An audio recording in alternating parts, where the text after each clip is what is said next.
은혜로우신 하나님 아버지, 언제나 우리의 갈 길을 붙들어 주시고 인도해 주시며 갈 길 보여주시는 하나님께 감사를 드리며 그 말씀과 그 뜻에 순종하는 저희들이 되기를 원합니다. 오늘도 샤론 차인대 귀한 찬양을 받아 주옵시고 또한 섬기며 헌신하는 모든 곳에 하나님께서 은혜로 갚아 주옵시며 늘 하나님의 뜻대로 살아가기 부족함 없도록 필요한 은혜를 충만하게 내려 주옵소서. 오늘도 힘이 부족한 중에 감회하셨으니 주께서 사용하여 주옵시고 우리의 귀를 열어 주의 음성으로 듣게 해 주옵소서. 함께 하시길 원하오며 예수님의 이름으로 기도하옵나이다.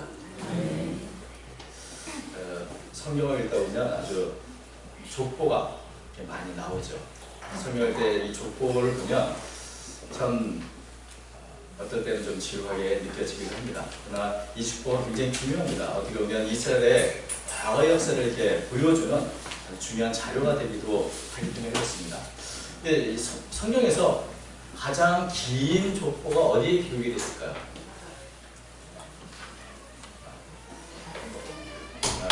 마태복음에도 길지만 구약에 보면 역대기 1장부터 9장까지 9장이나 아주 긴 족보가 나와 있습니다.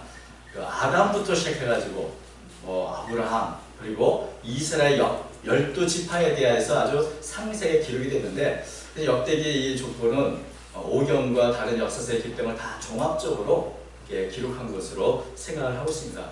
근데 이 역대기 족보를 보면 한 가지 이상한 일이 있습니다. 왜냐하면 다른 지파는 아주 자세하게 잘 기록을 했는데 단 지파는 빠져있는 겁니다. 단 지파는 야곱의 그 12아들 중에서 5번째 아들입니다. 이 단의 후손들인데 사실 족보를 보면 중요한 인물 중심으로 많이 기록을 하지 않습니까? 그래서 중요하지 않거나 미미하거나 이러면 가끔 빠지는 경우들이 있습니다.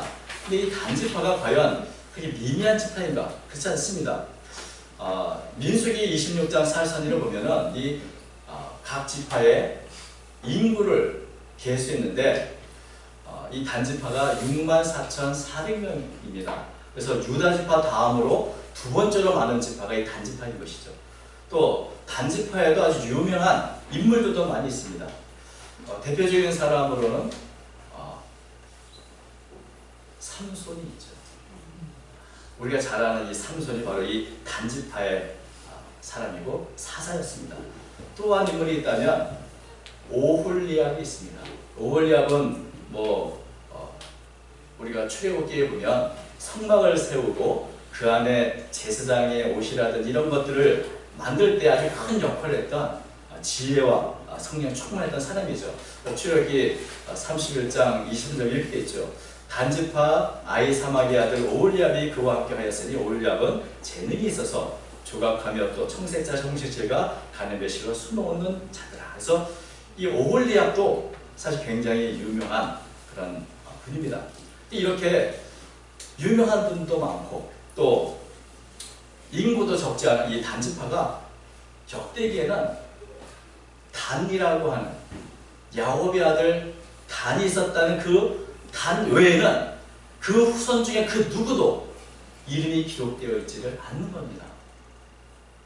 다른 지파는 자세하게 후손이 누구를 낳고 열심히 교육했는데 왜 단지파에 대해서는 아무런 언급이 없을까? 심지어 한 명도 언급이 없고 더 나아가서는 단지파가 거주했던 그 지역에 대해서도 기록이 없습니다.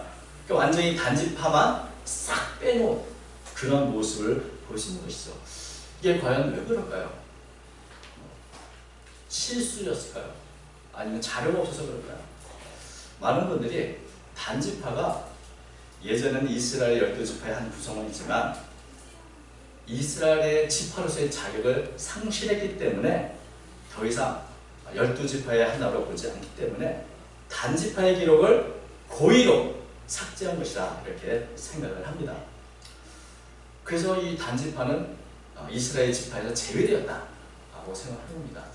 이것은 또 우리가 요한계시록에 보면 요한계시록 7장에 앞으로 회복이 되는 그 하나의 백성을 말할 때 12지파 중에 몇 명이나 14만 4천 명의 명단이 나옵니다. 여기에도 단지파의 이름은 생략이 됐습니다. 단지파의 이름에 빠져 있는 것이죠. 그렇다면 우리가 한번 좀 생각해야 되지 않겠습니까? 12지파의 당연한 일원으로서 하나님의 기업을 믿어야 할 마땅한 이 단지파가 왜 이스라엘 일원으로 여겨지지 않고 제외가 됐는가? 배제가 됐는가?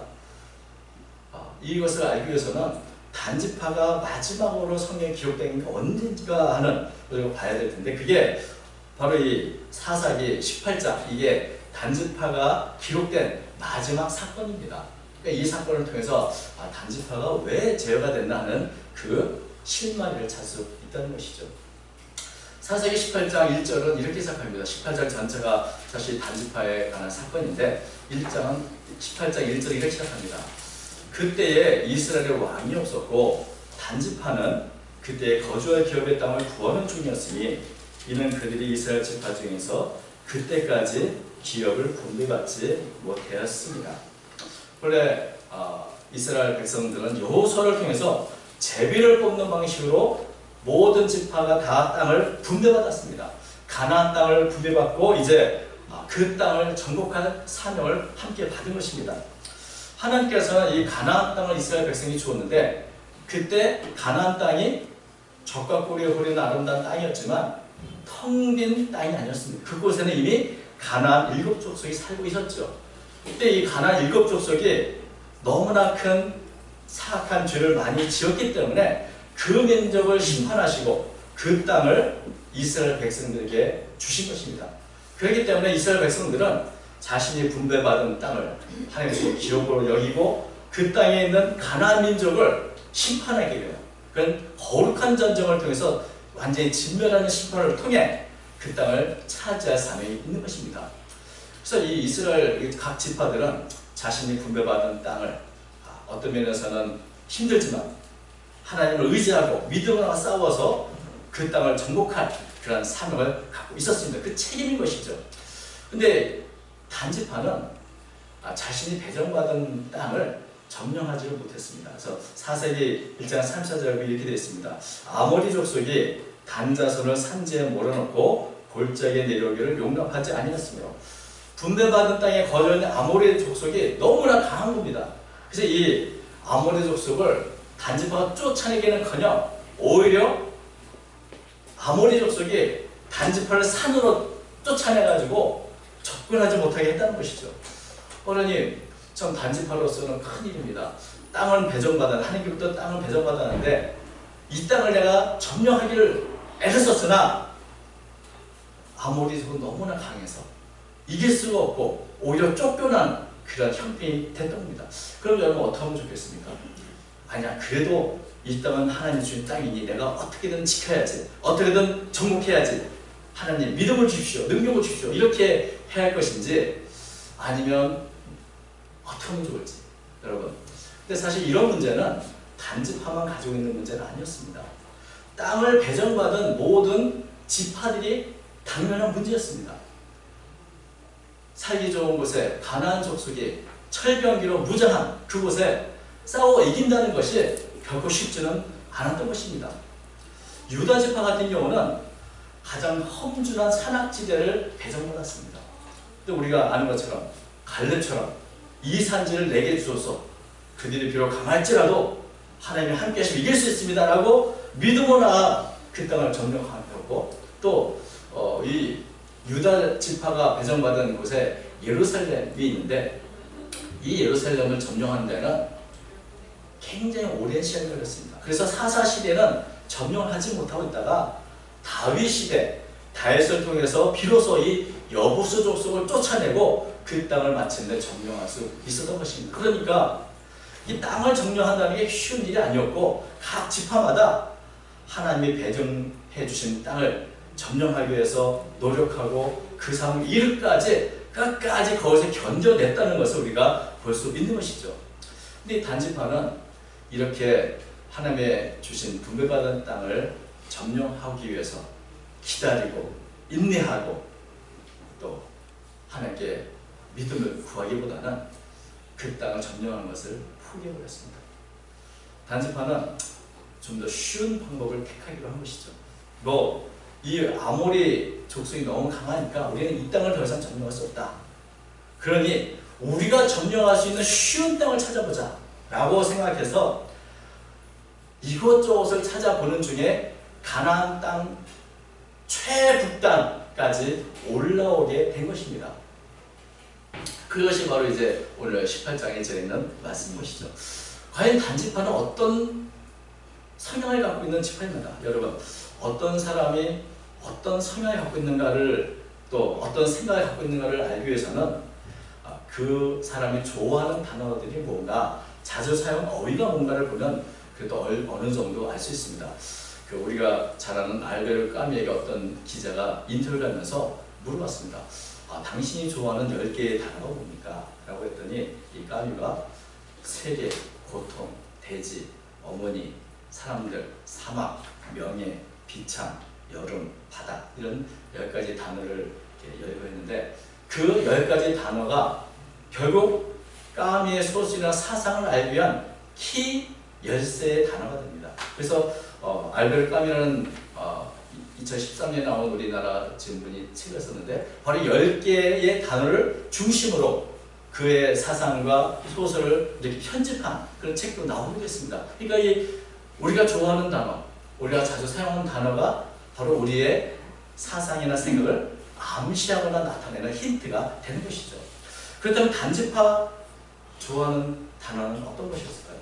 18장에 보면 단지파가 좋아하는 10개 정도의 단어가 나옵니다. 사실 더 나오기도 하고 덜 나오기도 합니다만 자주 사용되는 단어가 18장 5절 형통이라는 단어, 평안이, 18장 7절 염려 없이 한가하고 평안한, 18장 9절 매우 좋더라, 또 18장 10절 평안이 넓고 부족함이 없고, 이런. 그러니까 이 단지파가 좋아하는 단어는 되게 고난, 인내, 쟁취, 승리 이런 단어보다는 편함, 넓음, 부족함 없음, 한가함, 이런 단어인 것이죠. 그러니까 이 단지파는 고난을 택하기보다는 넓고 편하고 쉬운 길을 택하는 성향이 있음을 보게 됩니다.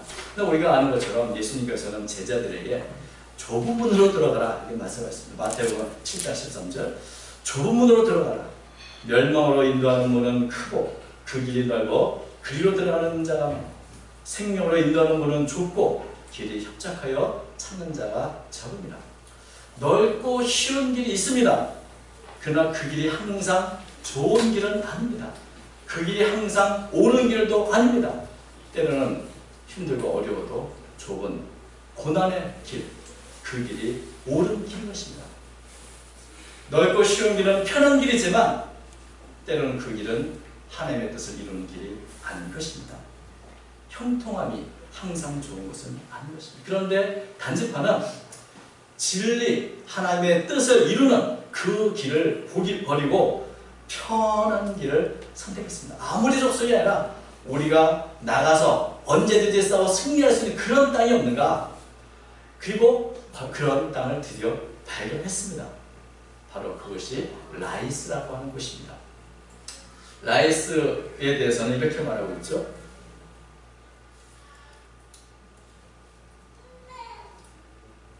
20주에 보면 라이스에 이르러 한가하고 걱정 없이 사는 백성을 만난다. 한가하고 걱정이 없다. 이 말은 뭡니까? 어떤 전투에 능하거나 어떤 투쟁에 능하고 강한 사람들이 아니라 굉장히 한가롭고 평화롭게 사는 사람들을 만났다는 겁니다. 그래서 그들을 칼날로 진멸했다. 한가롭고 평화롭게 살던 이 라이스 사람들이 갑작스럽게 단에 공격을 받고 다 진멸을 당하게 된 것입니다. 과연 이것이 옳은 것인가? 여러분, 원래 하나님께서 가나안 족속을 진멸하라고 하신 것은 그곳의 가나안 족속이 악하고 죄에 대한 심판으로 거룩한 전쟁을 하라고 하신 것입니다. 그런데 단지파의 사람들이 평화롭고 걱정 없이 한가롭게 사는 이 백성들을 힘이 있다고 진멸한 것이 과연 하나님의 의를 행하는 거룩한 전쟁이었는가? 많은 학자들은 그렇게 보지 않습니다. 단지파는 하나님이 주신 기업을 포기하고 자신들의 욕심과 유익을 따라서 불의한 전쟁, 힘의 전쟁을 행한 것입니다. 믿음의 전쟁이 거룩한 전쟁이라면 이 전쟁은 욕심의 전쟁이요 불의한 전쟁의 힘의 전쟁이었던 것입니다. 그래서 약하다는 이유로 라이스를 공격했고 그 땅을 진멸해서 자신들의 땅으로 만들었습니다. 그래서 그곳 이름을 라이스였던 그 땅 이름을 단이라고 이렇게 세워서 그곳에 거주하게 됩니다. 그런데 이 문제는 이 단이라고 하는 이 지역을 라이스를 점령하고 단의 이름을 세우고 나서부터 시작됩니다. 본래 우리가 이스라엘 하면 단에서부터 부엘세바까지 가장 최북단 단에서부터 부엘세바까지 최남단까지가 이스라엘 전체를 말하는 관용어가 되는데 이 최북단 어쩌면 이렇게 새로운 땅을 점령한 것은 지역을 확장한 것으로 볼 수도 있습니다. 그래서 하나님이 배정해 주신 땅은 아니지만 그래도 그 땅에서 하나님을 잘 섬기고 하나님의 뜻을 위해 살아왔다면 아마도 이 단지파는 소멸되지 않았을 것입니다. 그러나 단지파가 라이스를 점령하고 나서 행한 일이 무엇입니까? 3절에 보니까 단자손이 자기들을 위하여 그 세계 신상을 세웠고 모세의 손자여 게르솜의 아들인 요나단과 그의 자손은 단지파의 제사장이 되어 그 땅 백성이 사로잡힌 날까지 이르렀더라. 단지파는 하나님이 아니라 신상을 세워서 선거도 말하는데 이 신상이 어디서 나온 것입니까? 이 신상은 단지파가 자신이 배정받은 땅을 버리고 포기하고 새로운 땅을 향해 발견을 때 미가라고 하는 집안에서 섬기던 그런 신상이었습니다. 그 신상의 내용은 우리가 18장에 있는 것처럼 자기 어머니의 돈을 훔쳤다가 그 돈을 훔친 그 돈을 통해서 신상을 만들고 그리고 떠돌아다닌 레위인을 자기 집안의 제사장으로 삼은 바로 그 사람들을 만난 것입니다. 단지파는 새로운 땅을 발견하기 원했는데 바로 이 제사장을 만나서 이 신상을 섬기는 제사장을 만나서 라이스 지역을 발견하게 된 것이죠. 그래서 우리에게 형통을 주었던 이 제사장, 형통을 주었던 이 우상을 우리는 섬기겠다고 라이스를 점령하자마자 미가 집안의 이 제사장을 단지파의 제사장으로 미가 집안의 우상을 단지파의 우상으로 세워서 섬기게 됐던 것입니다. 그런데 그 제사장이 누군가? 바로 모세의 손자였던 요나단이라고 말합니다. 그 당시에는 이미 실로에 하나님의 집에 성막이 있었고 제사장이 있었습니다. 그럼에도 불구하고 단지파는 자신들이 세운 신상과 자신들이 세운 제사장을 통해서 우상을 섬겨온 것입니다. 왜 신상을 세웁니까? 그들의 목적은 하나이죠. 자기들을 위해서 그 세계 신상을 세웠다. 자기들을 위해서.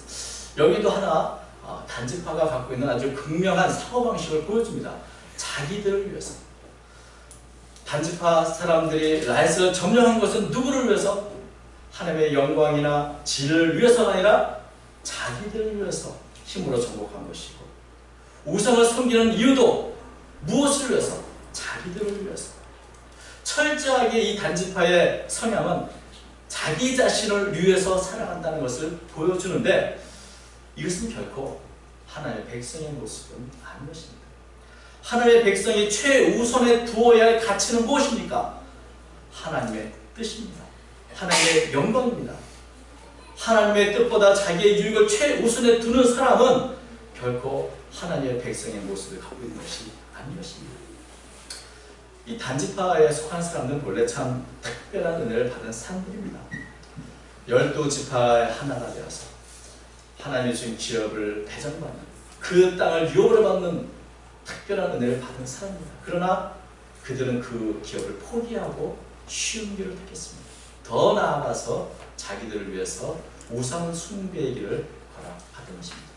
여러분, 모세의 손자, 모세의 후손, 얼마나 귀한 영광스러운 가문입니까? 그러나 자신에게 주신 레위인의 직분을 버리고 하나님 미워하고 가증히 여기는 우상 숭배의 제사장이 되는 모습으로는 보고 있습니다. 스스로 하나님의 주신 길을 다 버리고 자기를 위해서 멸망기를 택해간 것입니다. 이 모습을 보면 예수님의 12제자로 영광스러운 부름을 받았으나 예수님을 배반하고 떠나갔던 가룟 유다의 모습을 보는 것 같습니다.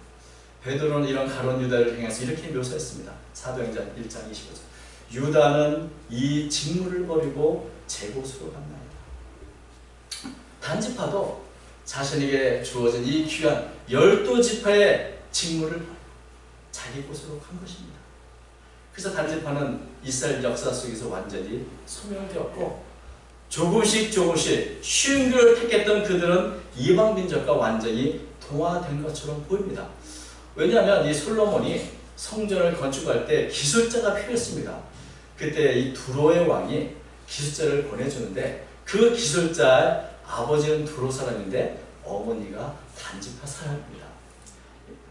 어찌 보면 서로 이스라엘이라는 정체성을 다 잃어버리고 다른 민족과 혼합 결혼하면서 쉽고 편한 길을 가면서 조금씩 결국 이스라엘 민족이라는 정체성마저 잃어버리게 된 것입니다. 그래서 이 북이스라엘이라고 하는 그 나라의 명맥이 있을 때는 그래도 단지파의 명맥을 유지했지만 아수르에서 멸망을 당한 후에는 완전히 이스라엘과는 다른 자신들의 길을 갔습니다. 그렇기 때문에 역대기 조건은 이 포로에서 돌아온 분들이 기록한 것으로 보이는데 여기에 단지파는 철저히 배제시킨 것입니다. 그는 단지파는 더 이상 이스라엘 지파가 아니다. 그러므로 그들의 이름은 단 한 사람도 집어넣지 않은 것으로 보이는 것입니다. 이 단지파의 이 비극, 왕이 없던 시대, 그래서 자신이 보기에 좋은 대로 쉬운 길을 따라가다가 자신의 정체성마저 다 잃어버린 그 모습을 우리에게 보여줍니다. 아무리 귀한 은혜와 아무리 귀한 신분을 받았다고 하지만 12지파나 12제자 하나가 되었다 하여도 심지어 모세의 손자를 할지라도 하나님의 뜻이 아니라 세상을 따라 쉬운 길로 걸어가면 누구나 변절될 수 있다는 교훈을 우리에게 보여주는 것입니다. 하나님의 기업에서 떨어져 소멸될 수 있다. 여러분, 이것은 교회도 마찬가지입니다. 우리 현재 한국 교회는 교회 역사상 가장 부패한 기독교라 하는 그런 평가를 받고 있습니다. 교회가 왜 이렇게 부패했는가? 주님이 말씀한 고난의 길이 아니라 단지파처럼 쉽고 편한 길 택한 결과라고 저는 생각합니다. 오늘 특별히 종교개혁 기념주일입니다. 종교개혁 501주년입니다.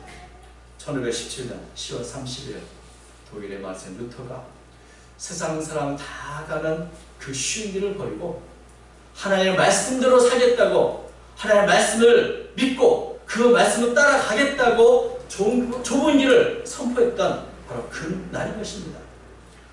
루터는 부패한 교회 세력에 대항해서 95개조의 항림을 내걸었습니다. 그것은 마르틴 루터에게는 하나님의 뜻을 이루고자 하는 고난의 첫 걸음이기도 했습니다. 그러나 그 걸음이 결국 세상을 변화시키는 첫 걸음이 되었습니다. 오직 성경, 오직 그리스도, 오직 은혜, 오직 믿음, 오직 하나님께 영광. 여러분, 이 종교개혁의 정신은 이 5가지 단어는 우리 가슴에 늘 새겨놔야 할 가장 귀한 단어들인 줄로 믿습니다. 언제나 살아있는 하나님의 말씀, 변찮은 진리와 하나님의 영광을 위해 살겠다고 하는 그런 각오, 그런 결심이 우리에게는 있어야 될 줄로 믿습니다. 오직 하나님의 은혜와 믿음만이 우리를 구원합니다. 죄악된 세상에서 쉽고 편한 길이 아니라 진리의 길을 결단하고 따르려고 마음에 다짐하는 저와 여러분이 되시길 바랍니다. 내가 보기에 옳은 대로가 아니라 나의 유익이 아니라 하나님 보시기에 옳은 대로 진리를 따라서 오직 하나님의 영광 돌리는 삶을 살아가는 저와 여러분 우리 교회가 되시기를 주의 이름으로 축원드립니다. 기도하겠습니다. 거룩하신 하나님 아버지, 저들의 연약함과 부족함을 주님은 아시고 이 시간도 붙들어 주시고 말씀으로 늘 권고해 주심으로 하나님의 영광만을 위해 쓰임받는 저희 모두가 되도록 도와주옵소서. 하나님의 주신 직분과 하나님께 주신 이 귀한 사명을 잃어버리지 않게 하시고 우리의 정체성을 날마다 되새기면서 진리를 따라 주의 뜻을 따라 살아가도록 들어주옵소서. 우리 함께하는 교회가 진리편에 서서 진리를 따라가며 진리를 전하는 일에 쓰임받기를 원합니다. 그래서 사용하여 주시옵소서. 모든 사랑하는 성도들 약한 세상에서 빛과 소금의 역할을 감당하는 좁은 길로 걸어가는 믿음의 사람이 되도록 축복해 주옵소서. 오늘도 함께 주님 믿사오며 예수님의 이름으로 간절히 기도하옵나이다. 아멘.